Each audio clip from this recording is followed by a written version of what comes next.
অংকিতা ব্লগত সকলোৱে স্বাগতম। আজি আহিছোঁ ক'ত দেখা পাইছে মই ক'ত আছোঁ বৰ্তমান ৰাস্তাৰ কাষত স্কুলৰ ফ্ৰণ্টত এয়া গেটৰ মুখত ৰৈ আছোঁ।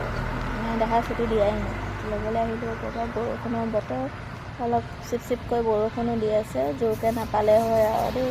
ট্ৰেইন গৈছে নেকি একো অনা নাই, তাকে ৰৈ আছোঁ আৰু সোনকালে দিলে হয়তো। টাইমটো হৈছে বাৰু, আৰু 5-10 মিনিটমান আৰু ছুটি দিবই আৰু। তাকে গেটখন খুলি দিয়া নাই ন, ভিতৰলৈ যাবলৈ পৰা নাই, উপায় নাই আৰু বাহিৰতে থিয় হৈ আছোঁ। থিয় মানে কিয়, স্কুটিখনতে বহি আছোঁ।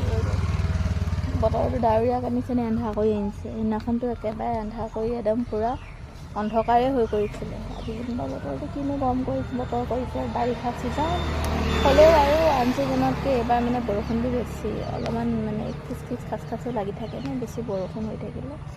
চ' এইটো কাৰণে ভাল নালাগে। এতিয়া চাওঁ দেহা এতিয়া কিমান দেৰি দিয়ে। এতিয়া কাৰেক্ট 12টা বজাতে দিয়ে, সোনকালে দিয়ে। কেতিয়াবাতো বাৰু সোনকালে দিয়ে, দেৰিকৈ নিদিয়ে। তো ৱেইট কৰোঁ। এতিয়া ছুটি হৈ গ'ল, আমি এতিয়া ঘৰলৈ যাম ন? ক'লৈ যাম? কেনেকুৱা লাগিলে পঢ়ি আজি? হে লোকে কোৱা, গৰম উঠিছে। ডাৱৰীয়া বতৰত গৰম উঠিছে নে? ডাৱৰীয়া বতৰত হেনো মোৰ দেহা গৰম উঠিছে। তই পঢ়ি ভাল লাগিলে নাই আজি? হে দুকে কোৱা লাগিলে? Bye bye. Gayatri bye bye. তাকে এতিয়া আমি ঘৰলৈ গৈ থাকোঁ।